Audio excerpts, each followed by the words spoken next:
So that gives the recursion theorem. That gives a proof for us for the recursion theorem. And we saw last time how you could use that form of the recursion theorem to define things by cases. So we could define, in general, functions on ordinals by first specifying a starting value for 0, what to do at successor ordinal stages, and then what to do at limit ordinal stages. This is a recursion theorem in its second form. So that's there in the notes, and I won't go through that again. We also saw an initial stab at an arithmetic function. We looked to see how to define addition. So let's see how this went.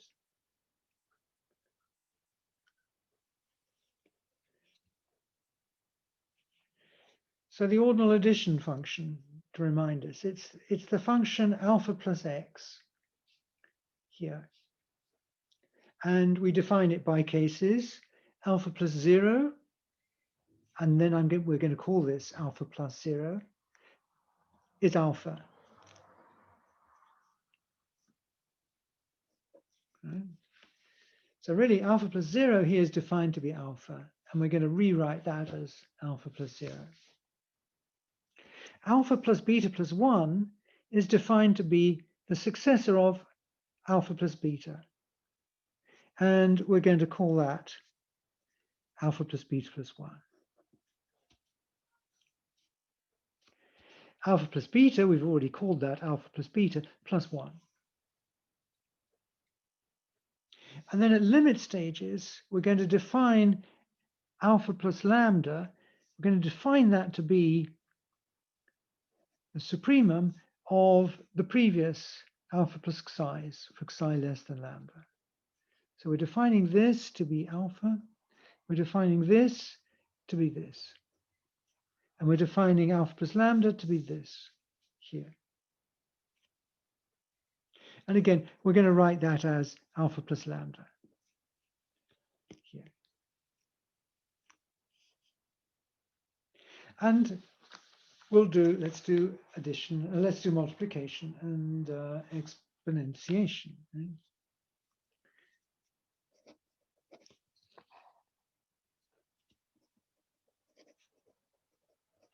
Multiplication. So m alpha, the m alpha function here.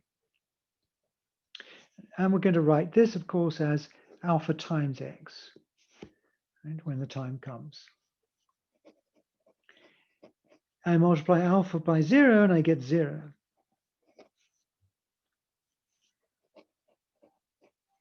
If I multiply alpha by beta plus 1, then that's the result I've already got of multiplying alpha by beta.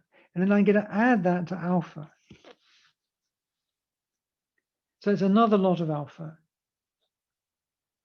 So implicit in this, so I'll finish. M alpha of lambda is going to be the supremum of the m alpha xi's for xi less than lambda.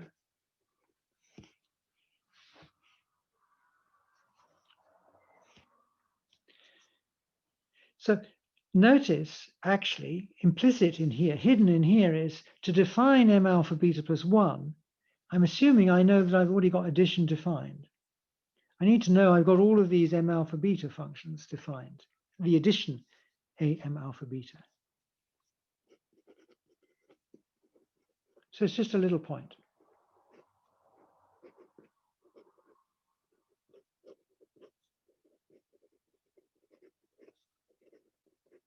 Doesn't bother us. I just assume I do the additions in the right order. I do the definitions in the right order. Yeah, and then this one, of course, is what we're going to call alpha times 0. This will be alpha times beta plus 1. And this one is alpha times lambda.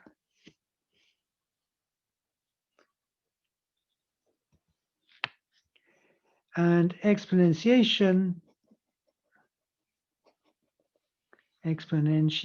is e alpha xi, and we're going to call that alpha to the power E alpha x. E alpha 0 is alpha to the power 0. Well, that's going to be 1. Remember, anything to the power 0 is 1 for natural numbers. So we'll extend that for ordinals. Ordinal to the power 0 is 1. And then at a successor, well, it's going to be E alpha of beta, which we've assumed already defined.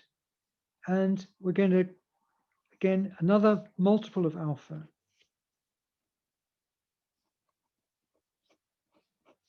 E alpha of lambda is the supremum of the E alpha size for psi less than lambda.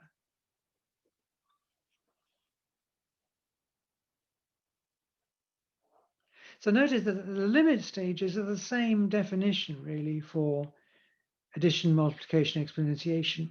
I just take the least ordinal that's bigger than everything we've reached so far. So it's sort of a continuous function. Right? I've got all of these points getting larger and larger and larger, these E alpha xi's, for xi less than lambda. Then I'll define E alpha of lambda to be just the supremum. Right? It's the least thing bigger than what we've defined so far. And again, here we're going to write this as alpha to the 0, and this will be alpha to the beta plus 1, and this will be alpha to the power lambda. Right? And you can check that these definitions coincide completely with ordinary arithmetic operations on the finite ordinals. So in this sense, Cantor is extending the arithmetic from finite to transfinite. Right? The same definitions run exactly that for ordinary recursion on omega to define the arithmetic operations for the finite betas here, here, and then here.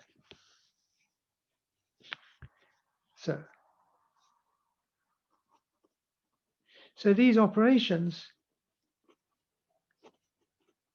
extend those on natural numbers.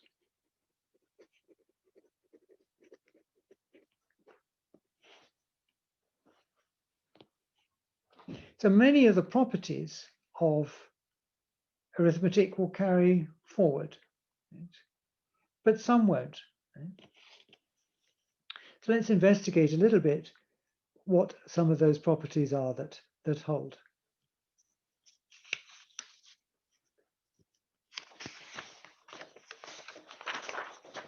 So lemma 340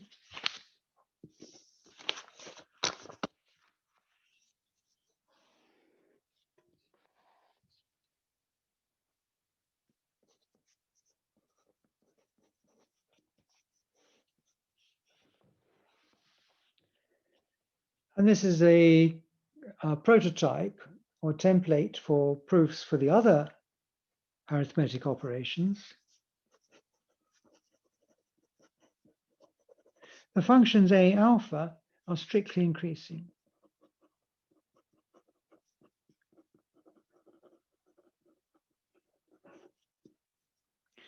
So, and this means they're one-to-one.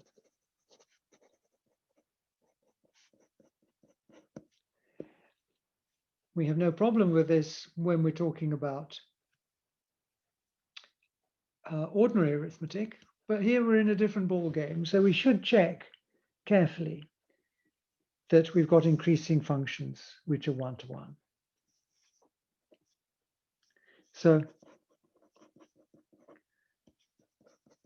what are we trying to show here? If beta is less than gamma, then I want A alpha of beta to be less than A alpha of gamma. Right? That's what I mean, strictly increasing. So in particular, no two things end up going to the same place. Because any two things, if they're different, one is less than the other. And our convention is to write this as alpha plus beta, and this is alpha plus gamma.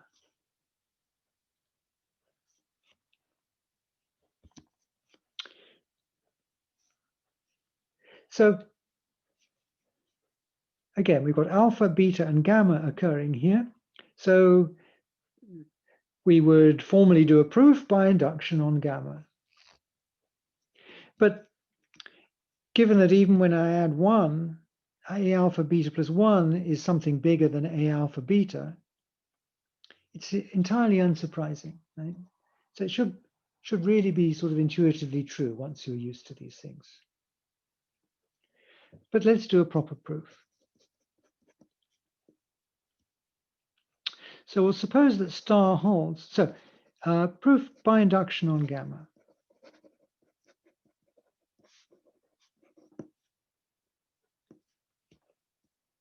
So I'll suppose that star holds for all delta less than gamma as an inductive hypothesis.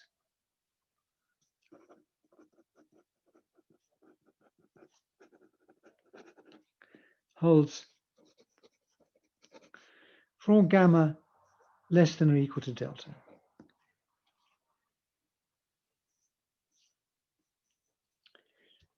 So you might say, oh, where's the base case gone? Where's the case when delta is 0, right?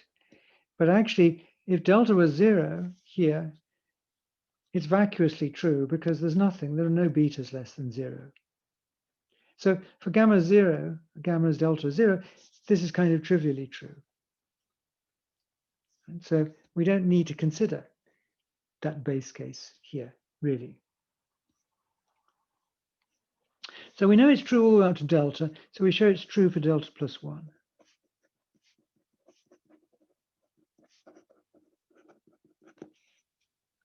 And what we do is just deploy the definitions. So what I want to know is I've got star for delta, and I want it for delta plus 1 here. I want to put delta plus 1 in here. Well, I pick a beta less than delta plus 1. There are two cases. Beta is less than delta, or beta equals delta.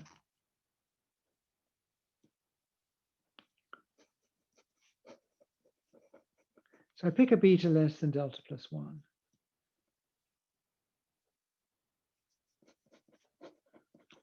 So case 1, if beta equals delta,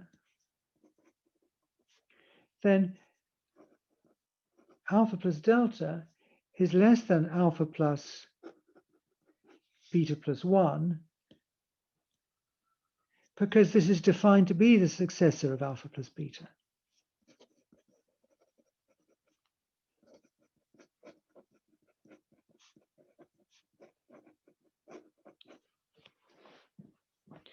And beta equals delta.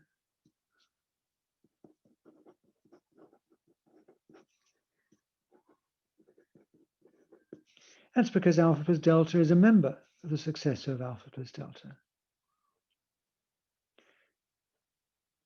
So in case beta equals delta, we're done. If beta is less than delta, and there are only two possibilities here, then by the induction hypothesis,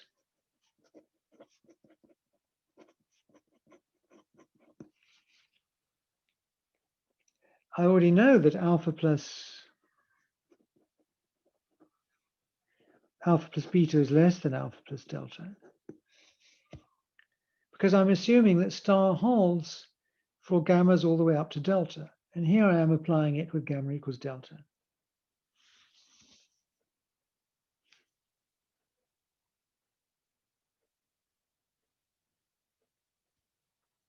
And we've just argued that this here is less than delta, alpha plus delta plus 1.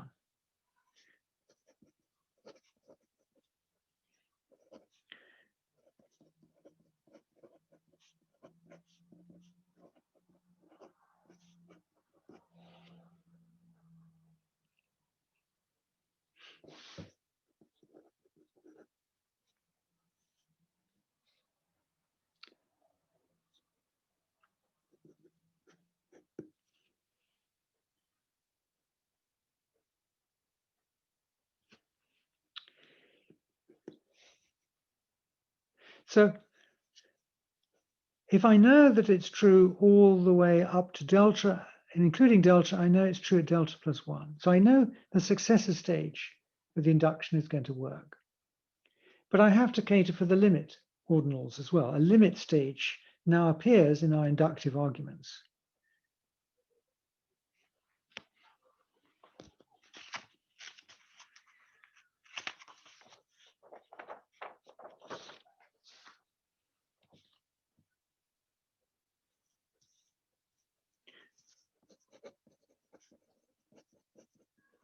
So now we suppose that star holds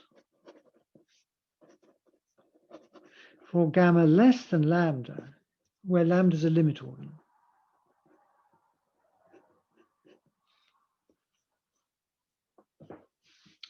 And we show then it holds for lambda. So this supposition, this is our inductive hypothesis now.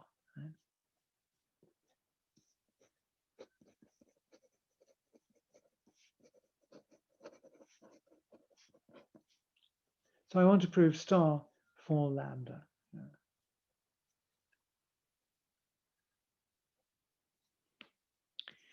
Okay, so I take some beta less than lambda. What we're trying to show is star for lambda. Here, beta is less than lambda, then alpha plus beta is less than alpha plus lambda. This is what we're trying to get to. So I take a beta less than lambda.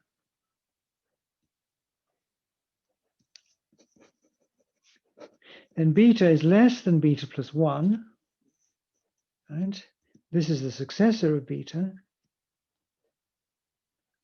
Lambda is a limit ordinal, so beta less than lambda implies this is less than lambda. Right? Lambda is not the successor of anything. So alpha plus beta is less than alpha plus beta plus 1 by the inductive, well, just by definition, or the inductive hypothesis, if you like, here. So this here is going to be less than or equal to the supremum of the alpha plus gammas for gamma less than lambda. Because here is a gamma, alpha plus gamma, for a gamma that's less than lambda. And the supremum of all of these things is the least greater than or equal to everything looking like this.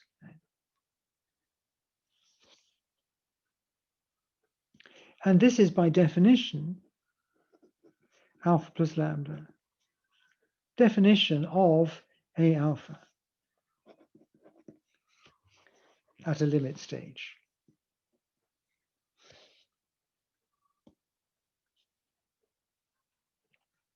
So I've then got alpha plus beta is less than alpha plus lambda.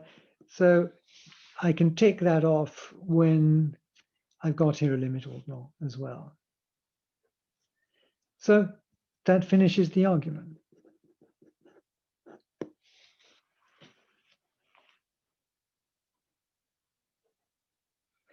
And more or less exactly the same moves will do the same for multiplication and exponentiation. So we kind of leave that as an exercise. So it's stated in lemma 341.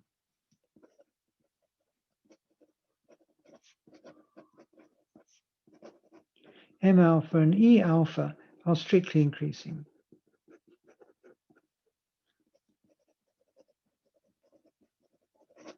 So we sometimes say strictly monotone for strictly increasing then. So what is this saying? Let alpha, beta, and gamma be ordinals with beta less than gamma. So I'm just paraphrasing it in a different way.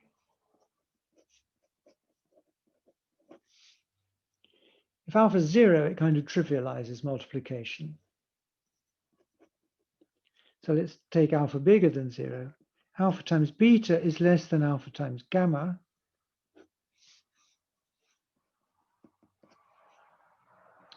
And again, exponentiation is trivial unless you take the base to be bigger than 1. Then alpha to the power beta is less than alpha to the power gamma here. So proof here is an exercise. Right?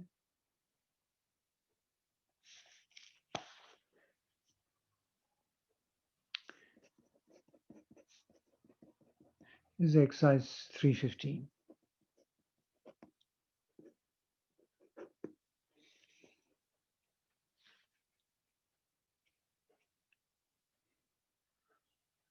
So these are the most basic problems.